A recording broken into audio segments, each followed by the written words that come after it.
warahmatullahi wabarakatuh. Halo guys, perkenalkan nama saya Anggi Duyanti. Saya mahasiswa Universitas Indra Prasta PGRI dari jurusan Pendidikan Ekonomi. Salam kenal ya semuanya. Teman-teman, udah pada tahu belum saya mau ngapain?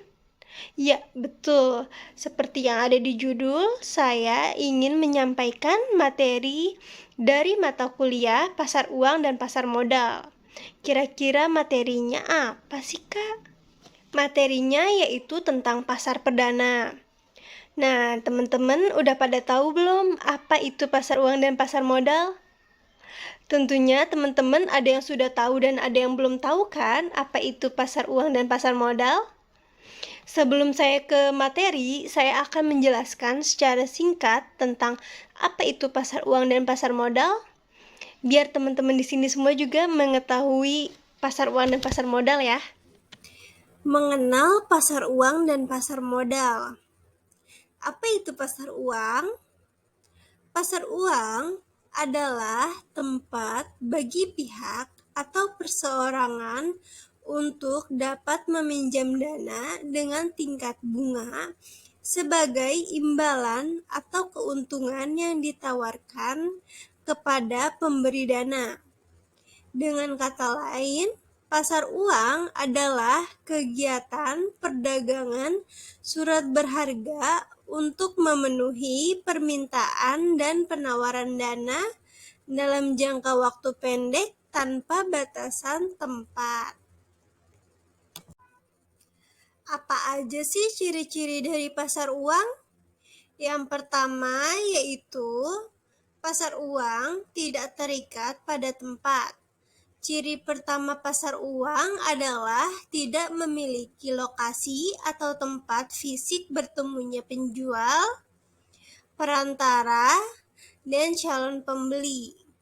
Karena itu, pasar uang sering disebut sebagai tempat abstrak. Pasalnya, transaksi dalam pasar uang yang dilaksanakan secara over-the-counter market atau OTC. Artinya, kegiatan jual-beli dilakukan di balik meja kerja atau ruangan masing-masing para pelaku. Yang kedua yaitu tidak terorganisir.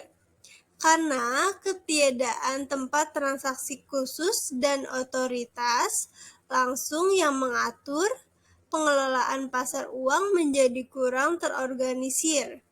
Meskipun begitu, keberlangsungan pasar uang tetap diawasi dan dipayungi hukum turunan bank sentral setiap negara. Di Indonesia sendiri, otoritas tertinggi pasar uang adalah Bank Indonesia selaku Bank Sentral Nasional. Yang selanjutnya yaitu ada instrumen jangka pendek. Instrumen jangka pendek yaitu memiliki jangka waktu singkat, yaitu mulai dari overnight hingga 1 tahun. Untuk itu, instrumen yang diperdagangkan dalam pasar uang adalah bersifat jangka pendek dengan likuiditas primer. Dan yang selanjutnya yaitu ada pasar uang untuk tujuan jangka pendek. Pencari modal lewat pasar uang membutuhkan dana yang dapat dicairkan atau digunakan dengan segera karena ditujukan untuk membiayai kebutuhan jangka pendek. Dan yang terakhir, ciri-ciri dari pasar uang yaitu ada imbal hasil dan risiko pasar uang rendah. Setiap investasi memiliki karakteristik alamiah yang sejajar, yakni tingkat risiko atau risk akan berimbang dengan nilai manfaat atau return yang diterima. Pasar uang memiliki risiko harga rendah dan juga biaya yang rendah karena tempo pembiayaan yang singkat. Selanjutnya yaitu yang kedua ada pasar modal. Apa itu pasar modal? Pasar modal adalah pasar tempat bertemunya investor yang ingin menanamkan modal dan emiten atau perusahaan yang membutuhkan dana untuk perkembangan usahanya. Untuk bisa bertransaksi di pasar modal, kalian tidak bisa melakukannya sendiri. Harus melalui jalur perantara. Contohnya, sekuritas dan manajer investasi. Selanjutnya yaitu ada ciri-ciri dari pasar modal. Yang pertama, produk yang diperjualkan berupa surat-surat berharga dari suatu perusahaan, bukan valuta asing seperti dalam pasar uang.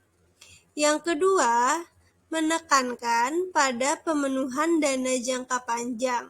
Jangka waktu berkisar dalam hitungan tahun. Yang ketiga, nilai investasi berkembang mengikuti pertumbuhan ekonomi. Yang keempat, terikat pada tempat tertentu. Tidak bisa sembarangan tempat dapat dijadikan wadah transaksi. Yang kelima, transaksi terikat pada tempat tertentu dan diawasi oleh lembaga dari pemerintahan. Dan yang terakhir yaitu menekankan pemenuhan dana jangka panjang.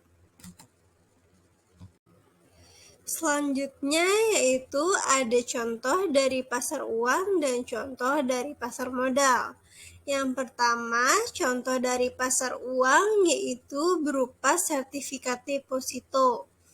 Sertifikat deposito merupakan jenis surat atas unjuk yang diterbitkan oleh bank yang punya nilai nominal yang sudah ditentukan.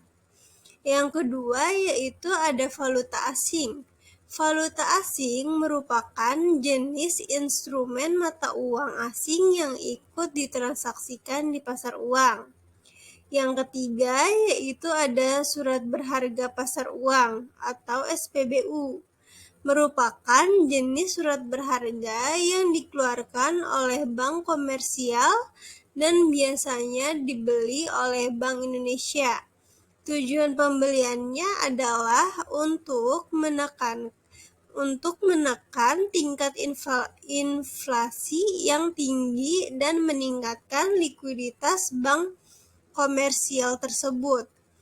Yang terakhir yaitu ada sertifikat Bank Indonesia atau SBI. Merupakan jenis surat berharga pasar uang yang diterbitkan oleh Bank Indonesia yang punya posisi sebagai bank sentral.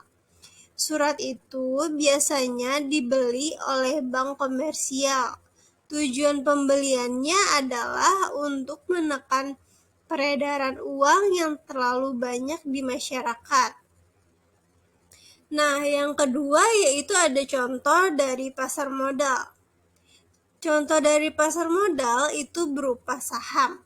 Saham merupakan jenis surat berharga yang diterbitkan oleh perusahaan yang sudah hadir di pasar modal. Saham ini bebas ditransaksikan di pasar modal oleh investor yang tertarik. Yang kedua yaitu ada obligasi. Obligasi yaitu surat utang yang disediakan oleh perusahaan untuk kebutuhan dana usahanya. Penawaran perdana biasanya akan dilakukan di pasar modal, kemudian baru di pasar sekunder. Dan yang ketiga ini ada reksadana. Reksadana merupakan instrumen di pasar modal yang dananya berasal dari masyarakat disebarkan pada instrumen lain seperti saham, obligasi, dan yang lainnya. Nah, itu dia penjelasan saya secara singkat tentang apa itu pasar uang dan pasar modal, beserta juga ciri-cirinya dan juga contohnya. Jadi teman-teman udah pada tahu kan ya, apa itu pasar uang dan pasar modal? Oke, kalau teman-teman udah pada tahu, saya langsung saja ya lanjut ke materi saya, yaitu tentang pasar perdana. Nanti saya akan menampilkan lagi slide-nya seperti tadi, yaitu tentang pasar perdana, dan kalian bisa melihatnya dan menyimaknya. Oke, langsung saja ya saya ke materinya.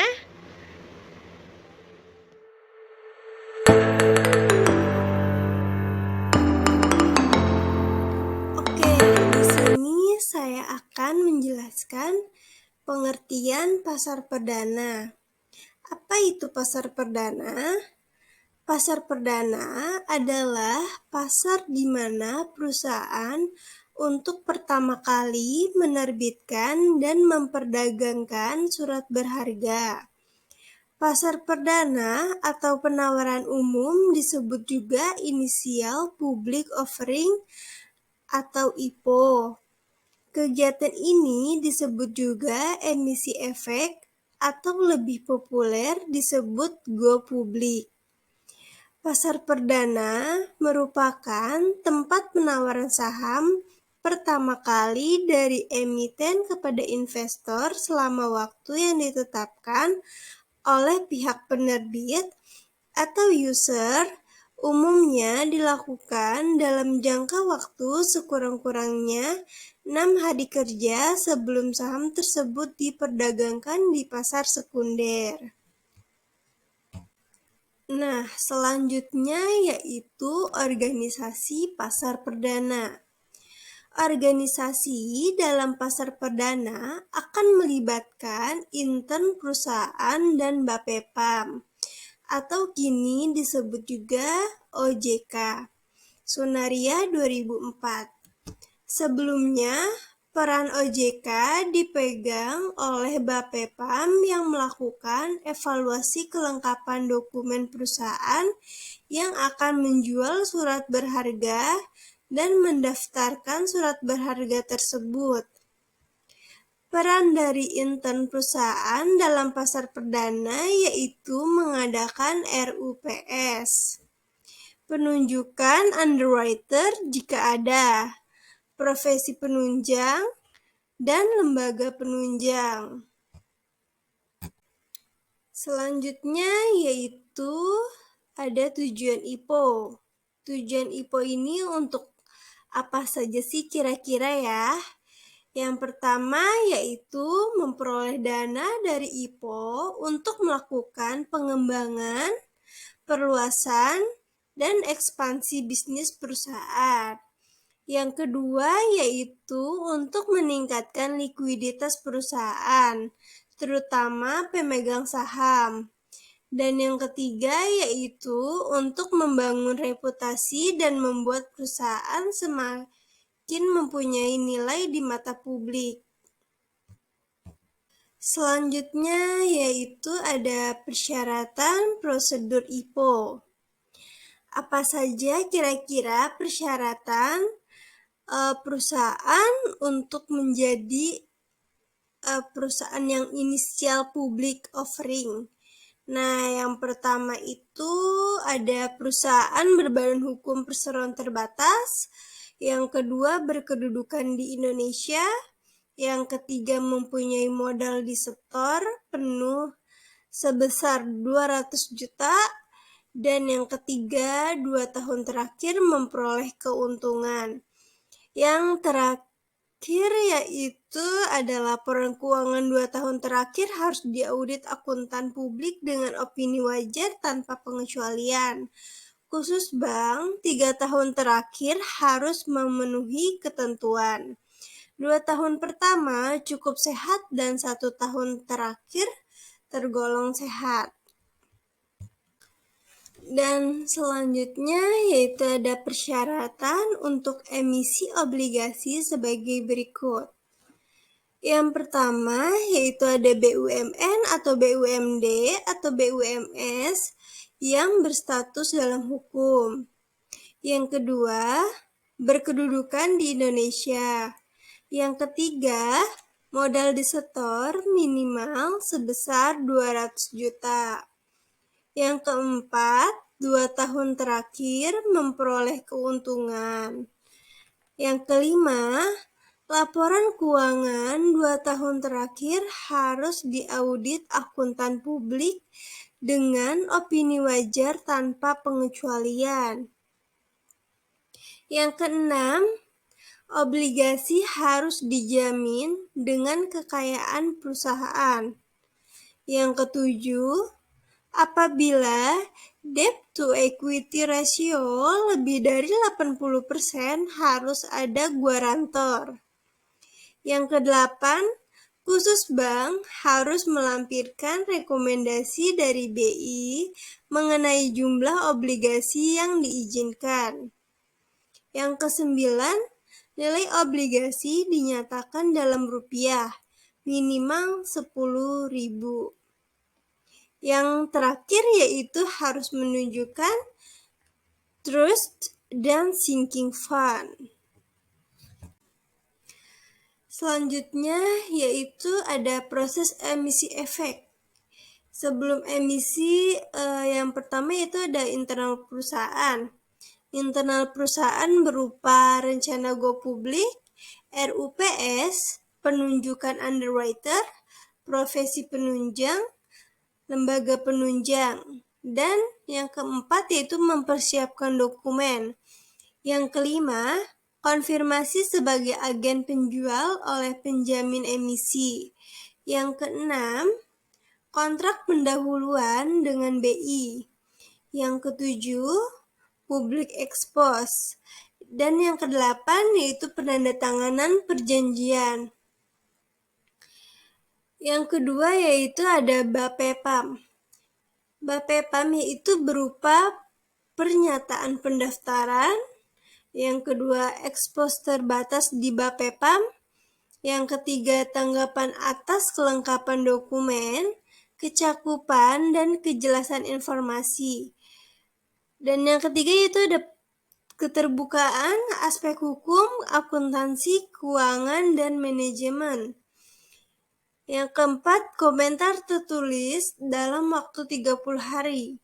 Dan yang terakhir yaitu pernyataan pendaftaran dinyatakan efektif. Selanjutnya yaitu ada proses emisi efek selagi masa emisi, yaitu yang pertama pasar perdana. Pasar perdana berupa penawaran oleh sindikasi, penjamin emisi, dan agen penjual. Yang kedua, penjahatan kepada investor oleh sindikasi, penjamin emisi, dan emiten. Yang ketiga, pengembalian dana. Yang keempat, distribusi efek kepada investor secara elektronik. Dan yang kedua yaitu ada pasar sekunder. Pasar sekunder yaitu berupa emiten mencatatkan sahamnya di bursa efek. Yang kedua, perdagangan efek di bursa efek. Dan selanjutnya yaitu ada proses emisi efek sesudah emisi, yaitu ada pelaporan. Pelaporan itu berupa yang pertama adalah laporan berkala, yaitu laporan tahunan, laporan tengah tahunan. Dan yang kedua, laporan kejadian penting dan relevan, yaitu akuisisi, pergantian direksi, dan lain-lain. Nah, di sini ada perbedaan pasar perdana dan pasar sekunder. Pasar perdana yaitu yang pertama harga saham tetap, yang kedua tidak dikenai komisi, yang ketiga hanya untuk pembelian saham, yang keempat pemesanan dilakukan melalui agen penjualan, yang kelima yaitu jangka waktu terbatas. Sedangkan untuk pasar sekunder yang pertama yaitu harga saham berfluktuasi sesuai kekuatan supply dan demand. Yang kedua, dibebankan komisi. Yang ketiga, berlaku untuk pembelian maupun penjualan saham. Yang keempat, Pemesanan dilakukan melalui anggota bursa atau pialang atau broker. Dan yang terakhir, jangka waktu tidak terbatas. Nah, itu tadi penyampaian materi saya tentang pasar perdana. Gimana teman-teman, sudah pada paham tentang pasar perdana? Alhamdulillah kalau sudah pada paham. Semoga video pembelajaran saya hari ini dan materi yang saya sampaikan tadi bermanfaat untuk teman-teman semuanya ya. Dan semoga teman-teman juga suka dengan penyampaian materi saya hari ini. Terima kasih untuk teman-teman yang sudah menyimak dan menonton video pembelajaran saya dan juga materi yang saya sampaikan tadi ya. Kurang lebihnya mohon maaf. Wassalamualaikum warahmatullahi wabarakatuh.